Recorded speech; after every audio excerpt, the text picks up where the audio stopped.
أعوذ بالله من الشيطان الرجيم بسم الله الرحمن الرحيم الحمد لله رب العالمين الرحمن الرحيم مالك يوم الدين إياك نعبد وإياك نستعين اهدنا الصراط المستقيم صراط الذين أنعمت عليهم غير المغضوب عليهم ولا الضالين بسم الله الرحمن الرحيم Alhamdulillahilladzi allamani bi'ulumil ulama'il muwahhidin wal muhaqqiqin wa arsadani ila tariqim mustaqim wassalatu wassalamu ala sayyidil wujud wal arwah nabiyyina Muhammadin sallallahu alaihi wasallam alladzi jaa'a bisyari'ah wa tariqah wal haqiqah wal ma'rifah wa ala alihi wa ashabihi ajma'in amma ba'du. Subhanaka la ilma lana illa ma 'allamtana innaka antal alimul hakim. La haula wa la quwwata illa billahil aliyyil azim. Pagi ini kita akan melanjutkan kajian kitab Tanbihul Mukhtarin, yaitu pengingat bagi orang-orang yang tertipu dalam kehidupan dunia ini. Kitab ini cukup bagus menjadi pedoman bagi para salik dalam menuju Allah, mulai dari kriteria mencari seorang guru. Nah, Syekh Abdul Wahab Asy-Sya'roni sudah menjelaskan secara detail siapa yang layak untuk diangkat sebagai guru, sebagai pembimbing. Sebab kalau salah langkah, salah memilih, ya resikonya akan semakin jauh dari jalan kebenaran. Syekh Abdul Wahab Asy-Sya'roni juga sudah mengingatkan kepada kita, jangan sampai kita tertipu ya sebatas penampilan seseorang yang mengaku syekh. Tapi lihatlah ya kualitas ilmunya, kualitas ketaatannya, ya kualitas dalam memahami Al-Quran, Al-Hadis, dan ajaran-ajaran Islam yang lainnya. Ini menjadi prinsip dasar bagi orang yang ingin mencari guru yang benar. Kalau seorang guru memiliki landasan yang kokoh di dalam penguasaan ilmu Quran hadis, ya insya Allah dalam prakteknya akan jauh dari penyimpangan. Tapi sebaliknya, kalau ada guru tidak menguasai Quran dan hadis secara baik, ada potensi terjebak pada imajinasi yang dikendalikan oleh hawa nafsu, sehingga yang muncul adalah persepsi dirinya tanpa dilandasi dengan argumentasi yang bersumber dari Al-Quran maupun hadis. Pagi ini kita akan melanjutkan penjelasan berikutnya, yaitu qala musannif rahimakumullah wa min ahlakihim, dan itu sebagian dari akhlak para salafus soleh, ya, radhiyallahu anhu. Nah, di sini saya ulang, Syekh Abdul Wahab Asy-Sya'roni menyebut kata salafus soleh, yaitu para ulama, para sufi yang memiliki penguasaan ilmu, ya, keislaman secara mendalam, meliputi ilmu lahir dan batin, meliputi ilmu tasawuf, ilmu fikih dan disiplin ilmu lainnya. Ya, bukan salafus sholih yang digunakan oleh kelompok lain yang mengatasnamakan salafus sholih, tapi sesungguhnya ulama-ulama yang dimaksud adalah ulama kholaf, ulama baru. Maka jangan sampai salah ketika memahami maksud Syekh Abdul Wahab Asy'arani menggunakan kata salafus sholih.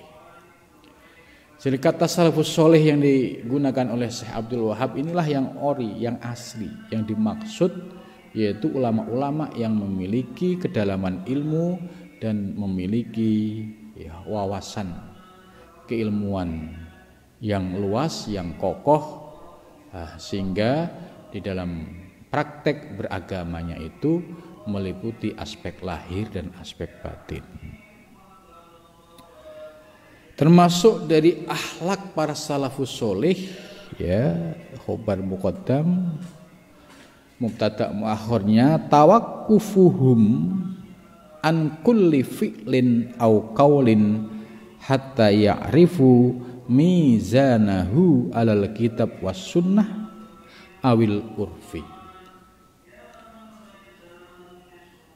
Termasuk akhlak para salafus sholih, yaitu para guru-guru sufi, tawakkufuhum, yaitu bersikap, yaitu sikap berhentinya salafus sholih ala kulli fi'lin, atas setiap perbuatan, au qaulin atau ucapan, hatta ya'rifu, hingga mereka mengetahui, mizanahu, timbangannya, alal kitabi, atas kitab, was sunnati, dan sunnah, awil urfi, atau uruf. Ini maksudnya bagaimana? Yang dimaksud oleh Syekh Abdul Wahab Asy'arani, termasuk akhlak salafus sholih, berarti kita disuruh meneladani beliau. Dalam hal apa? Dalam hal terkait dengan persoalan-persoalan keagamaan. Jadi akhlak mereka itu dia akan tawakuf, diam sejenak, tidak tergopoh-gopoh, ikut-ikutan gitu. Mereka tawakuf sejenak, dalam perbuatan dan ucapan, sampai mereka tahu mizan, timbangannya itu berpegang pada kitab, sunnah, uruf atau tidak. Contoh misalkan menemukan persoalan-persoalan baru. Contoh misalkan ada orang yang mengaku-ngaku menjadi nabi atau menjadi al-masih,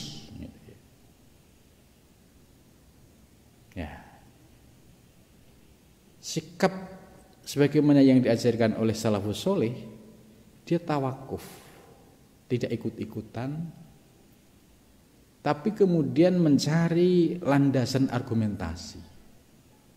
Ada enggak di Al-Qur'annya?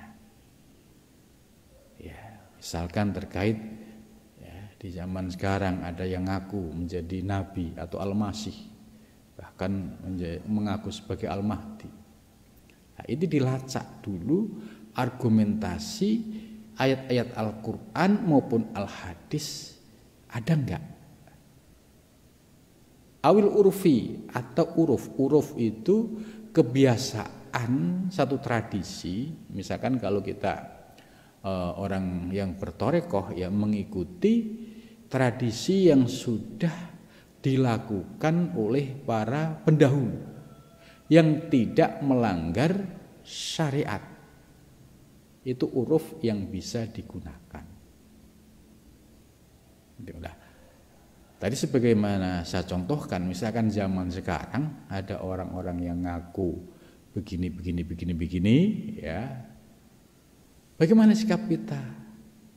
Tawakuf, ya, melacak apakah peristiwa tersebut, kejadian tersebut ada enggak dasar Quran dan hadisnya atau uruf. Contoh tadi orang yang mengaku nabi. Oh ternyata di Al-Quran bahwa Nabi itu khotamul anbiya wal mursalin, pungkasan daripada Nabi dan Rasul. Kalau ada orang yang mengaku Nabi, ya tidak benar sekalipun ya dia mengaku seorang sufi. Gitu. Begitu juga ada yang mengaku Al-Masih misalkan. Termasuk misalkan ada yang mengaku Al-Mahdi. Kita tawakuf dulu. Lihat dasar Quran hadisnya, kemudian diperhatikan betul ya ciri-ciri orangnya, apalagi sampai mengaku posisi Al-Mahdi, Al-Masih, atau sampai mengaku Nabi. Nah, ini jebakan-jebakan di wilayah rohani ini sangat sering terjadi dan mudah menggelincirkan banyak salikin karena terpesona dengan makom, dengan kedudukan, jadi buru-buru pengen jadi wali gitu. Akhirnya salah langkah. Nasihat ini sangat penting gitu. Jadi misalkan ada orang yang mengaku seperti Al-Mahdi, kita cek dulu bagaimana kepribadian orang tersebut. Ya, kemarin Syekh Abdul Wahab Asy'aroni suruh memperhatikan. Misalkan dia punya karomah hebat, gitu. Diisyaratkan jangan terus buru-buru faktakidu, gitu, meyakini.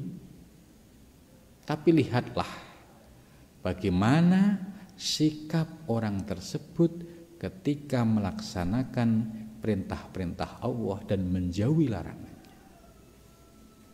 Jadi perlu diperhatikan semua aspeknya. Oh ternyata orang tersebut kesehariannya begini. Bahkan bertentangan dengan syariat. Ya sudah, kalau sampai mukhalifus syariah, bertentangan dengan syariah, ya sudah, jangan diikuti karena pasti itu tidak sesuai dengan apa yang sudah digariskan dalam Al-Quran dan As-Sunnah. Jadi nasihat Syekh Abdul Wahab Asy'aroni ini sangat solutif ya istilahnya, memberikan solusi terhadap persoalan-persoalan spiritual yang terus muncul ya setiap zamannya. Dan beliau sudah menyampaikan soal itu. Andai orang tersebut yang ngaku-ngaku tadi ternyata suloyo istilahnya. Suloyo itu ya tidak menjalankan perintah Allah dan Rasul dengan baik. Ya, lebih mudah menjalankan yang mungkar dan yang maksiat itu. Apa pesan Syekh Abdul Wahab Asy'aroni? Fajtanibuh, jauhi, sekalipun dia ngaku nabi, ya, ngaku Al-Masih, apalagi ngaku Al-Mahdi. Sebab kita ini sudah mengalami kejadian-kejadian yang terus terulang, ya, mulai dari persoalan ngaku nabi, ngaku Al-Masih, kemudian ngaku Jibril itu macam-macam. Ternyata ini dijawab oleh Syekh Abdul Wahab Asy'aroni ketika muncul fenomena yang seperti itu. Maka kita jangan mudah tergopoh-gopoh ikut-ikutan. Tapi kita punya prinsip, benar enggak sih? Maka Syekh Abdul Wahab Asy'aroni memberikan sebuah petunjuk lihat dulu, cek dulu bagaimana kualitas orang tersebut dalam menjalankan perintah Allah dan larangannya. Kalau orang tersebut orang yang terpilih oleh Allah, pasti akhlaknya mengikuti Nabi. Dakwah Nabi itu lillahi ta'ala, ya. Dakwahnya tidak didasari pada profit oriented, tidak didasari dengan apalagi sampai melakukan komersialisasi agama. Semua serba diduitin, gitu kan. Mau beat harus bayar sekian, mau ini harus bayar sekian, gitu.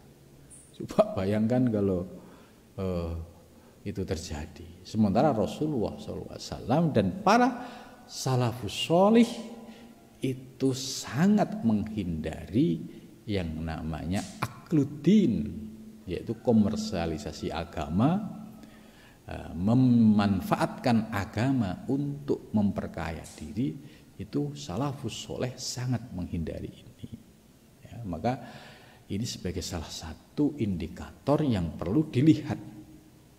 Oh, ternyata orientasinya hanya duniawi atau UUD, ya, ini tidak gitu. Tapi kalau orientasinya ikhlas lillahi ta'ala dan menjadi ya keteladanan lahir batin, ya, oh ini memenuhi syarat apa yang disampaikan oleh Syekh Abdul Wahab Asy'arani. Jadi sikap tawakuf itu sifat yang atau respon ketika menghadapi persoalan-persoalan baru. Oh, kok ini ada fenomena ini? Oh, cari dulu deh, buka kitab, buka Quran, buka hadis, buka uruf. Uruf itu tradisi yang dulu pernah dilakukan oleh para ulama-ulama terdahulu, tapi urufnya ini tidak bertentangan dengan syariat. Nah, itu bisa digunakan sebagai rujukan. Nah, karena para ulama-ulama terdahulu dalam memutuskan sebuah uruf itu bisa dipraktekkan ya dengan catatan tidak melanggar aturan syariat. Contoh uruf, ya, uruf ini menarik. Uruf ini terkait dengan lokalitas, gitu. Jadi kalau ada penggunaan istilah lokalitas itu sesungguhnya uruf. Saya contohkan uruf yang terjadi pada sebuah komunitas tarekat Naksabandiyah. Ada yang menarik ketika para salik melakukan suluk atau kholwah selama 10 hari, ya, ini rutin mulai dari Muharram, Rejab, terus puasa. Di bulan puasa ini hampir semua komunitas Naksabandiyah itu melakukan yang namanya suluk 10 hari. Lah, setiap ulama itu punya kreativitas. Ya, istilahnya hal-hal yang terkait dengan furu'iyah itu ada ruang untuk melakukan kreativitas. Sebagai pengalaman yang saya rasakan ya ketika mengikuti suluk Naksabandiyah Kholidiyah di Kudus, itu ada yang menarik. Ketika 10 hari ya menjelang hari akhir itu ada tradisi yang namanya uruf. Itu motong kerbau, gitu. Motong kerbau. Ini namanya uruf. Terus ada enggak pesan nilai-nilai sufistiknya di dalam simbol memotong kerbau? Ternyata ada. Sebab salik selama 10 hari, 9 hari ya, itu makannya nggak boleh yang ada nyawanya, nggak boleh makan ayam, ya nggak boleh makan istilahnya ikan gitu. Jadi makannya apa setiap hari? ya tahu, tempe, sayur. Sambal, tahu, tempe, sayur selama 10 hari. Tujuannya apa? Tujuannya tadi untuk melatih diri kita melakukan riyadhah mujahadah dengan mengurangi ya makanan yang zat-zatnya itu bisa menumbuhkan hawa nafsu di dalam diri kita.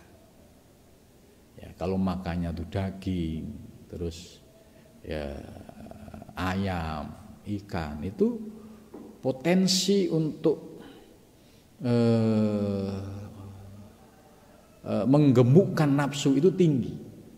Karena ini sedang riyadhah, sedang mau menuju kepada Allah. Maka makanannya pun diatur dengan makanan yang tidak ada nyawanya. Nah, ini kalau dicari hadisnya, ada enggak hadis yang menjelaskan soal makan yang tidak ada nyawanya gitu? Ya enggak ada. Lah ini apa? Ini uruf. Diputuskan oleh seorang ulama ya. Ada tujuan untuk praktek riyadhah mujahadah. Karena makanan ini memiliki dampak kepada hawa nafsu yang ada di dalam diri kita. Maka akarnya mulai dari makanan mulai dikurangi. Nah, ketika sudah puasa 9 hari, hari terakhir itu motong kerbau. Kenapa kok kerbau? Karena di wilayah Kudus itu mengikuti fatwanya atau dawuhnya Sunan Kudus. Tidak boleh memotong sapi karena pada zaman itu ya Sunan Kudus punya istihad dalam rangka untuk menghormati orang-orang Hindu Buddha yang menjadikan sapi itu hewan yang mereka hormati. Gitu. Jadi hanya untuk toleransi, menghormati. Secara syar'i ya gak ada aturan, tapi diganti yang gedenya sama, yang ya harganya beda-beda tipis ya. Dari sapi dikonversi menjadi kerbau. Gitu. Nah, motong kerbau di Thariqah Naqsabandiyah Kudus ini ya menjadi uruf. Karena sebagai istihad seorang mursyid setelah murid-muridnya riyadhah mujahadah selama 9 hari 10 hari kemudian dengan motong kerbau itu ada tafa'ulan ya ini dijadikan sebagai doa memohon kepada Allah ya sama dengan memotong nafsunya para salikin. Jadi ada makna filosofis atau tafaulan di balik pemotongan kerbau ini. Nafsu-nafsu kebinatangan yang ada pada diri salik itu bisa ya, dikurangi ya paling tidak menguasai dirinya itu. Nah, suatu ketika ini sudah terjadi berpuluh-puluh tahun ya. Nah, kemudian ada kejadian unik. Ya. Ada kejadian unik penerus dari Thariqat Naqsabandiyah ini, generasi yang sekarang itu mencoba menggantikan yang lain. Karena motong kerbau kan agak ribet. Terus dibuatlah yang sederhana hanya diganti dengan roti. Terus apa? Ada peristiwa apa? Menarik. Menariknya yang penerus Thariqah Naqsabandiyah ini ketika merubah kebiasaan motong kerbau menjadi roti itu dalam peristiwa pengalaman rohani ya. Beliau itu disabetin sama ayahnya yang mursyid sebelumnya. Ya sampai tobat-tobat, sampai minta ampun. Nah, setelah itu disampaikan ke murid-murid, dan diperlihatkan bekas sabetannya itu. Ini menarik. Jadi sabetan di wilayah rohani, tapi istilahnya bahasa Jawa, jelalernya, bekasnya itu kelihatan. Akhirnya ya dikembalikan kepada semula. Itu. Jadi Syekh Abdul Wahab Asy'aroni ini menarik. Jadi beliau menggunakan kata alal kitab was sunnah awil urfi, ya, kemudian dalam konteks lapangan yang dilakukan oleh para sufi yang memiliki kecerdasan yang sifatnya lokalitas tadi seperti Sunan Kudus, kemudian generasi ulama-ulama sekarang juga tetap memegang tradisi itu. Ternyata juga ada dalilnya, dan menariknya ya tadi ada sebuah peringatan, nggak boleh asal diganti karena itu ada makna-makna filosofis atau tafaulan di balik pemotongan kerbau itu. Nah ini kalau dikaji dari sisi aspek akademis ini menarik, adanya praktek yang bercorak lokalitas dalam sebuah tradisi tarekat. Dan ini oleh Syekh Abdul Wahab Asy'aroni masuk bagian dari awil urfi. Ya, dengan catatan tadi selama tidak melanggar aturan-aturan syariah itu. Bagaimana kalau misalkan ada seorang guru membuat istihad kalau muridnya tiap malam harus mandi dengan 7 rupa kembang misalkan. Tujuannya apa? Oh ini nanti akan ditadangi jin-jin macam-macam. Nah, kalau sudah begini ini nggak benar. Ya kalau mandi 7 dengan kembang 7 rupa dengan tujuannya nanti ada jin macam-macam itu sudah nggak benar. Tapi kalau mandi ya mandi biasa, tapi tujuannya mandi taubat, harapannya mudah-mudahan dosanya dibersihkan oleh Allah, itu ya diperbolehkan.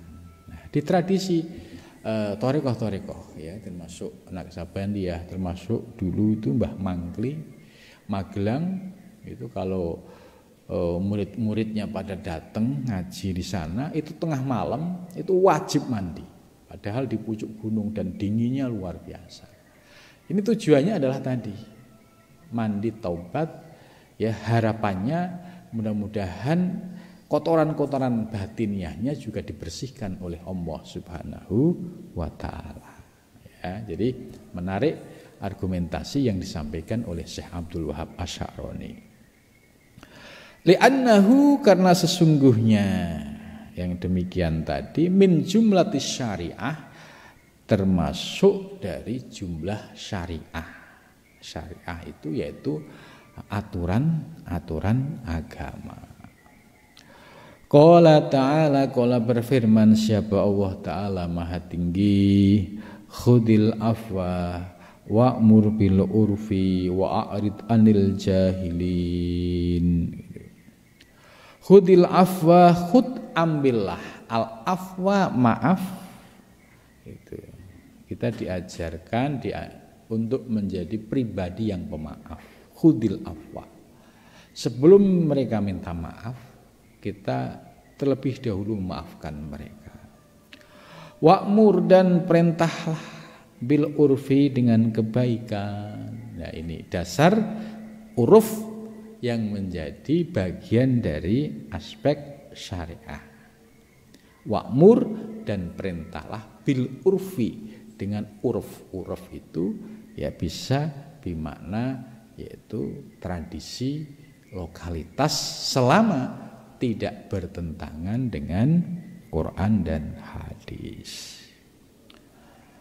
Fa'ulima maka diketahui annal kauma sesungguhnya kaum layak tafuna tidak cukup mereka fi aqwalihim dalam ucapan mereka wa af'alihim dan perbuatan mereka bimujarradi amalin nasi dengan murni amal manusia biha dengannya lihtimali ayyakuna, lihtimali karena memuat, ayyakuna supaya ada apa dzalikal fi'lu perbuatan tersebut, ail qaulu atau ucapan, min jumlatil bid'i termasuk dari jumlah bid'ah. Itu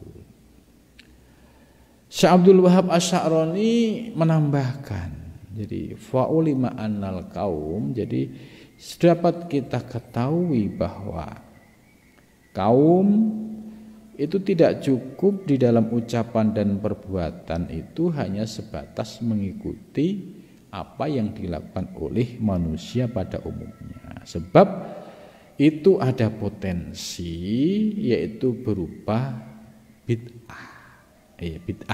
Bid'ah itu sesuatu yang baru. Ya.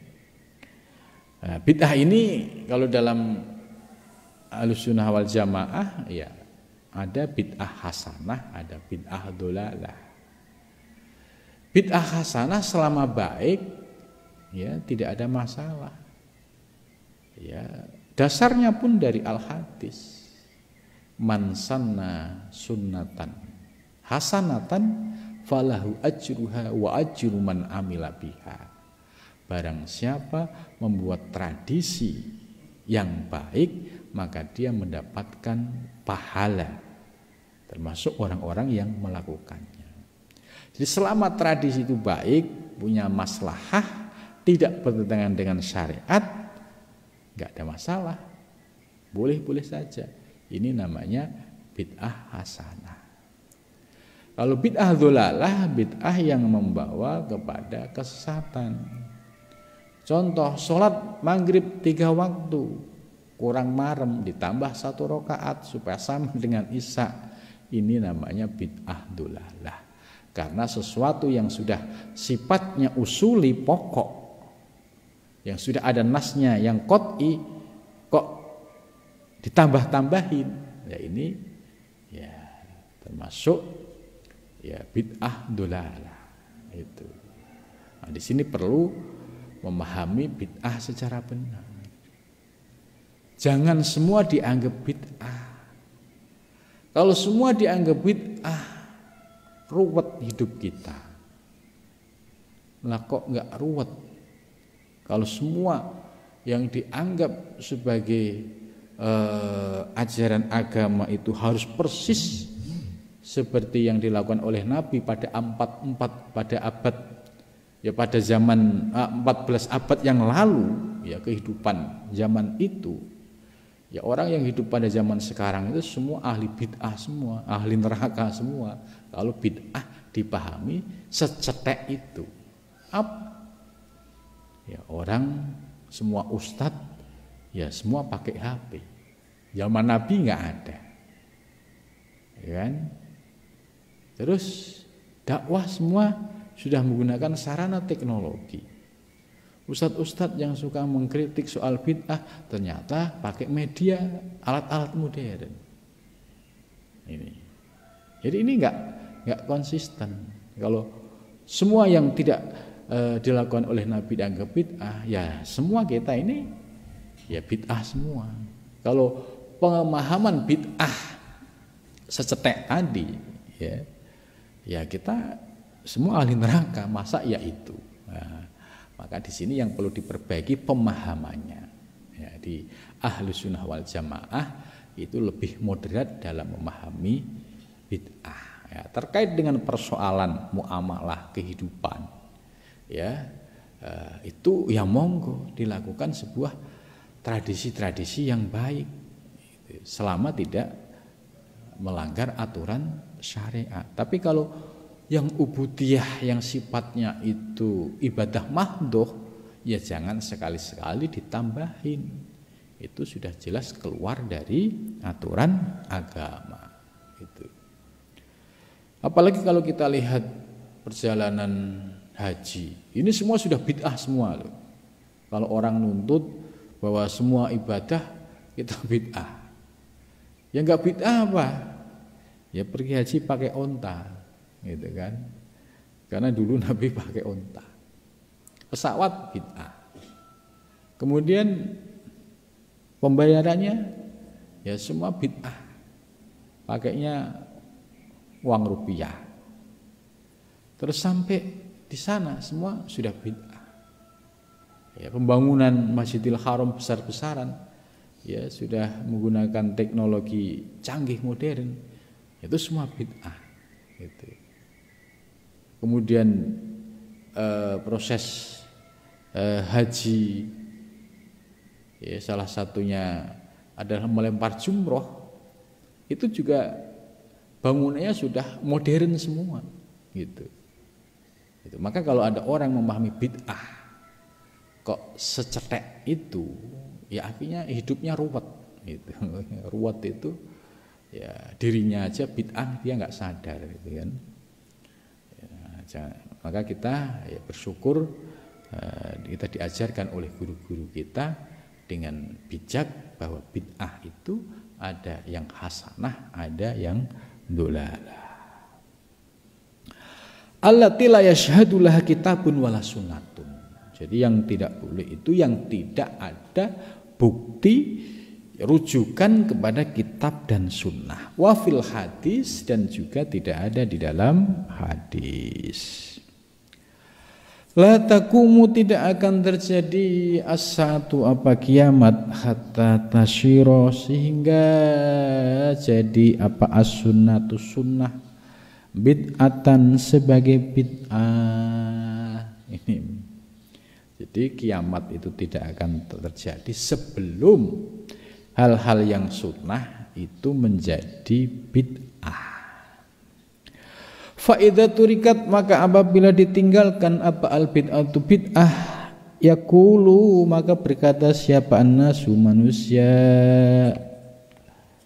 turikat ditinggalkan apa as-sunnatu sunnah itu.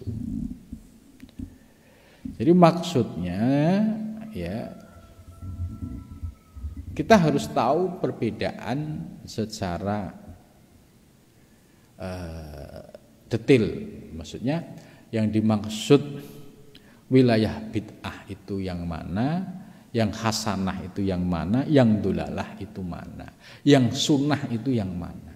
Oh ini sunnah dasarnya ada, oh berarti ini mengikuti Kanjeng Nabi. Nah, kemudian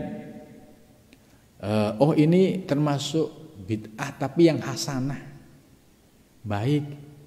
Oh ini yang perlu dilakukan. Nah, fa idza turikatul bid'ah yaqulun nasu. Jangan sampai terjadi ini mencampur aduk, yang sunnah dianggap bid'ah, yang bid'ah dianggap sunnah. Nah, ini yang harus umat ini diberikan edukasi keilmuan. Wilayah sunnah itu harus diperjelas, sedangkan wilayah bid'ah, hal-hal yang baru juga harus dipahami supaya tidak dicampur aduk. Ya.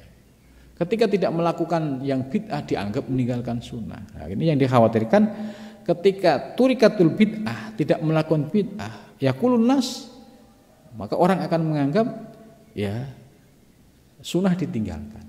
Itu padahal itu bid'ah. Ya, bid'ah dalam pengertian tadi ada yang hasanah, ada yang dolalah. Wadzalika, dan demikian itu litawarusil furu', karena ya tawarusnya hal-hal yang sifatnya furu'iyah, cabang, al-furu'il bad'i an usulihim, dari usulnya. Jadi harus ada pemahaman ya terkait dengan masalah furu'iyah dan masalah usuliyah. Kalau persoalan usuliyah adalah persoalan yang sudah muttafaq alaih. Ya, soal jumlah rakaat, sholat fardu itu semua sudah muttafaq alaih. Tapi kalau persoalan hal yang kecil-kecil yang di luar itu, terutama hal-hal yang sifatnya furu', yaitu mukhtalaf fih, ada perbedaan antara ulama satu dengan yang lain. Itu. Falamma tola zamanul amali, falamma tola maka ketika panjang zamanul amali, apa waktunya amal bil bi'ati dengan bid'ah, donu mereka menyangka annaha sesungguhnya bid'ah sunnatun sunnah mimma dari sesuatu sannahu yang telah melakukannya siapa Rasulullah sallallahu alaihi wasallam. Jadi kita harus paham betul mana yang benar-benar sunnah, mana yang benar-benar itu bid'ah. Mana yang sifatnya usuli itu yang sudah muttafaq alaih, yang sudah disepakati, enggak boleh diotak-atik, ya. Mana yang sifatnya furu'i, yang di situ ada ruang untuk mukhtalaf, ya, terjadi perbedaan pendapat. Contoh di antara madhab 4 itu dalam banyak hal itu tidak selalu pendapatnya itu sama.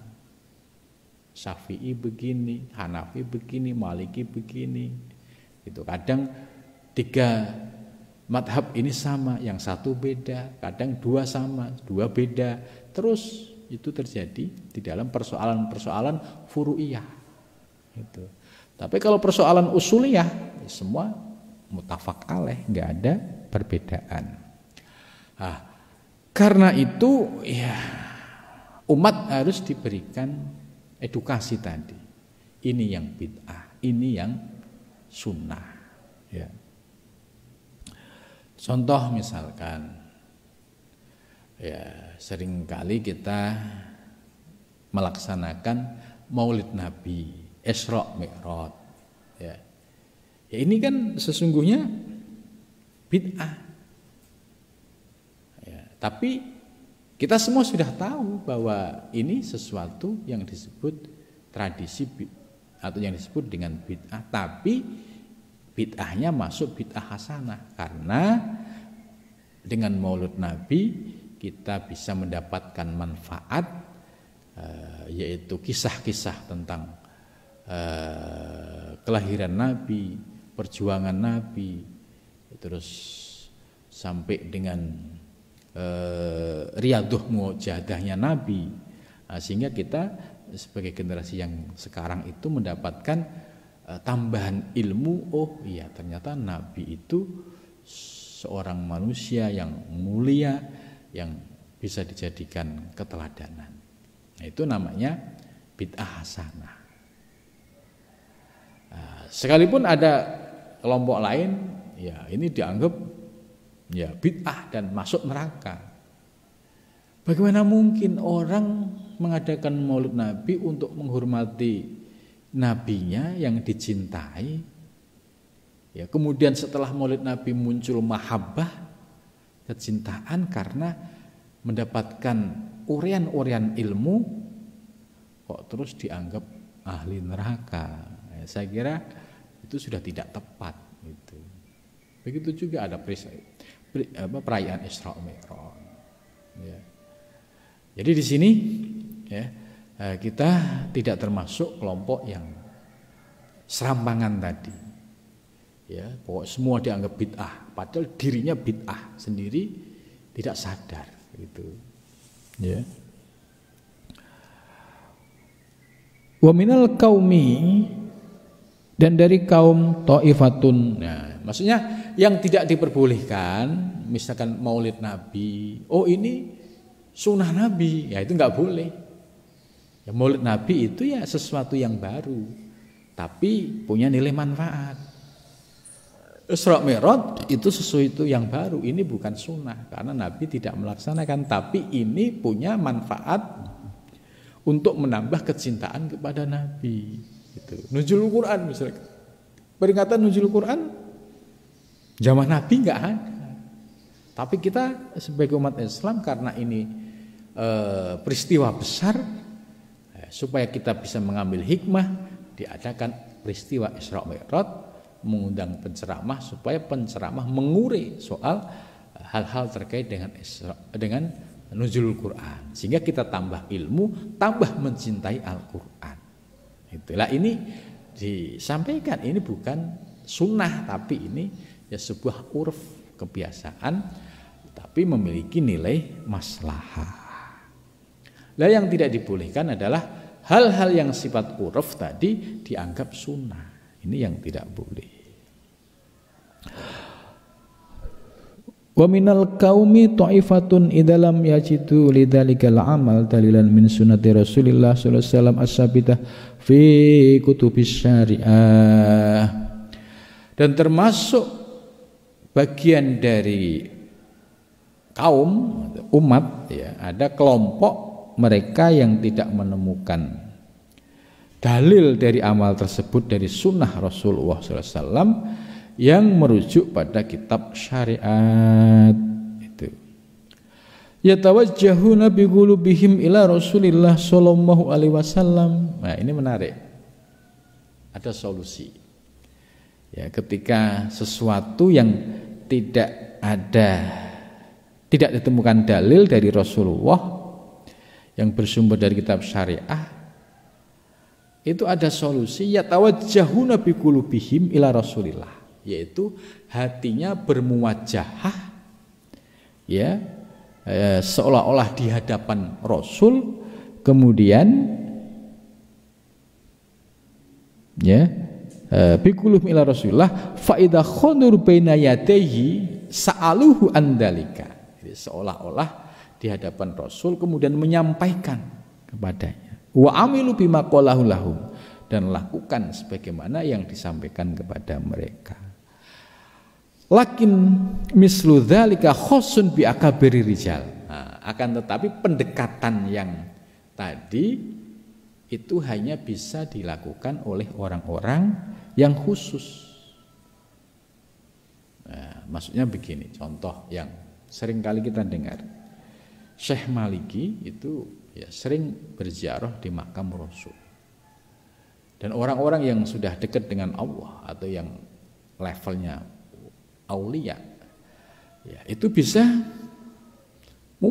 yuwajihuna, bisa muwajahah dengan Rasul itu.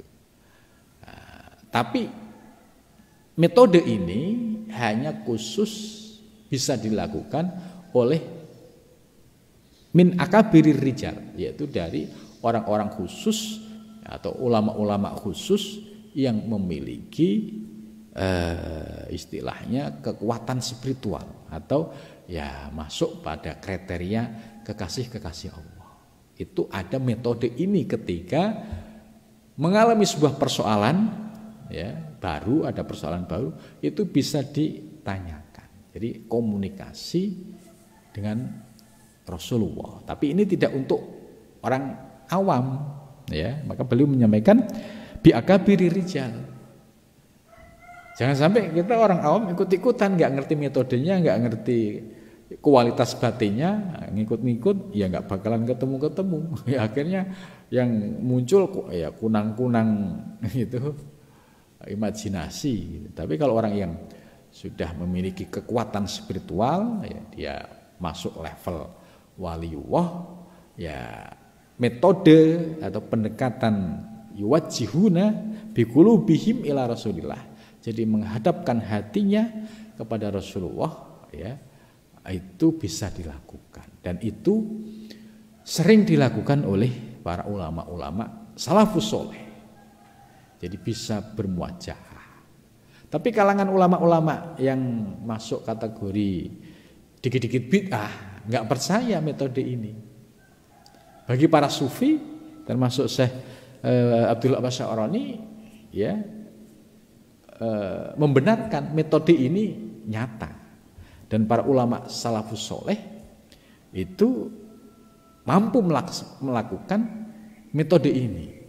Contoh ada kisah yang mungkin masyhur lah, Syekh Maliki ketika ziarah di makam Nabi, tiba-tiba ya beliau diberikan anugerah kasyaf. Nah, terus di belakang Rasulullah itu banyak umat, banyak orang. Terus ditanya, itu siapa ya Rasul? Itu adalah umat-umatku dari bangsa Indonesia. Itu cerita ini sudah populer di kalangan murid-murid Syekh Maliki. Nah, ini contoh bahwa apa yang disampaikan oleh Syekh Abdul Wahab Asy-Sya'rani ya terbukti sebagaimana kisah yang disampaikan oleh para murid-murid Syekh Maliki. Dan tentu para sufi-sufi lain yang memiliki kapasitas rohani juga bisa merasakan apa yang disampaikan oleh Syekh Abdul Wahab Asy-Sya'rani. Ya, ini metode ini ya istimewa kalau kita memiliki kemampuan seperti itu. Fa in qila wallahu a'lam bissawab. Mudah-mudahan ya dengan ngaji ini dapat menambah wawasan ilmu kita sehingga kita dalam belajar tasawuf itu kokoh argumentasinya, ya tidak mudah terbawa arus ya. Mudah-mudahan bermanfaat. Wal muwaffiq. Assalamualaikum warahmatullahi wabarakatuh.